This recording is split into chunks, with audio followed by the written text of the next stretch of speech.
Andrea. Welcome back if you tuned in last time, and thanks for dropping in if this is your first time on the site. Glad you decided to check in for part 2 of My Thoughts, Friend or Foe. Last time I asked the question, do you think about what you're thinking about? Here's a quick recap.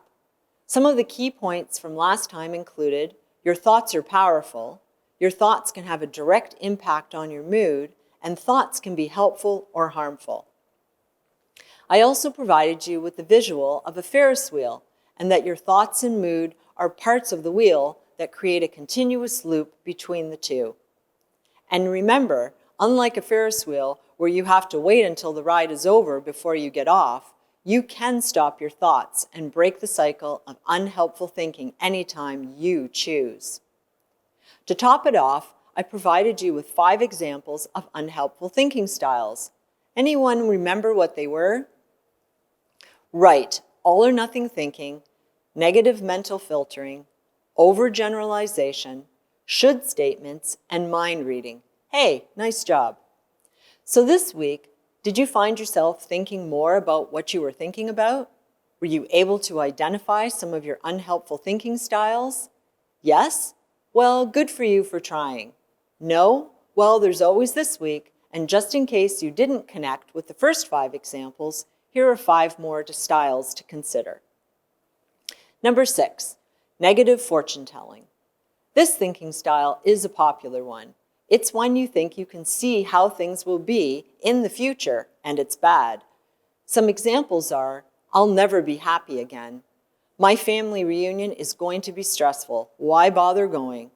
If I ask her out on a date, she's just going to turn me down. The problem with this type of thinking is that no one can predict the future.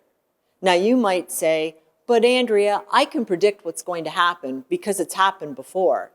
And then I'd say, unfortunately, basing what happens in the future on your past experience eliminates the possibility that things can and do change. Using negative fortune telling can be a double dose of sadness, robbing you of enjoying the opportunities right now and robbing you of the possibility of things to come. Number 7, emotional reasoning. This is the case of, I feel it, therefore it must be true. Allowing your emotional responses to prove that something must be true. Some examples include, I feel dumb, I must be stupid. I feel ignored by my spouse, he must not love me anymore. I don't feel motivated to wash the dishes, so I'll just lie on the couch. The challenge with this style of thinking is that our emotions can fluctuate throughout the day, making them a rather unreliable source of accurate information. Number 8, catastrophizing. Yes, this is a real word and an example of an unhelpful thinking style. You may have heard of catastrophizing described in another way. It's the old making a mountain out of a molehill. It's about exaggerating problems and the possible harm that they could cause. Some examples are, I can't deal with this. If I don't get this assignment done in time, I'll fail the course and never get a good job. If my boyfriend leaves me, I'll never meet anyone else and be alone forever. Thinking this way underestimates your ability and confidence to deal with a problem. Ever hear the story of Chicken Little? It's a good example of expecting the worst. Google it and you'll see what I mean. Number 9, labeling. This is when you attach a negative name to yourself or others. It's about internalizing, seeing your character as the problem, versus externalizing, seeing behaviors as the problem. Now, this isn't about not taking responsibility for things you're done. That's a whole nother topic. I'm talking about making judgments about yourself that negatively impact how you feel. These might include thoughts like, I don't know the answer, I'm stupid. He didn't ask me out, I'm ugly. This thinking style can also decrease the belief that you or someone else has the capacity to change. It can cause your self-esteem to really take a beating, and that impacts how you feel about yourself. Number 10, blaming yourself.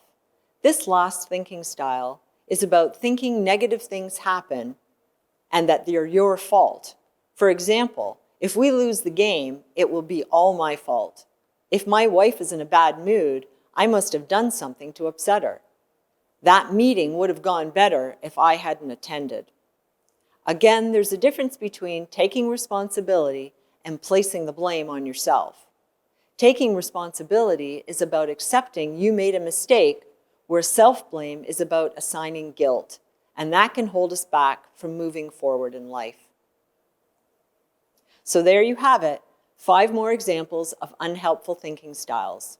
Note to self, these examples aren't meant to make you feel bad about yourself. They're supposed to provide you with information to help you become more aware of your thoughts. Then you can get to the place where you can learn to replace unhelpful thoughts with more helpful thoughts. So consider it some food for thought. Sorry, I just couldn't resist that one. Remember, replacing your thoughts can be challenging. Challenges can provide the opportunity for change. Hey, you're not alone. Come on, together we can learn to live life well. Thanks for watching. See you soon.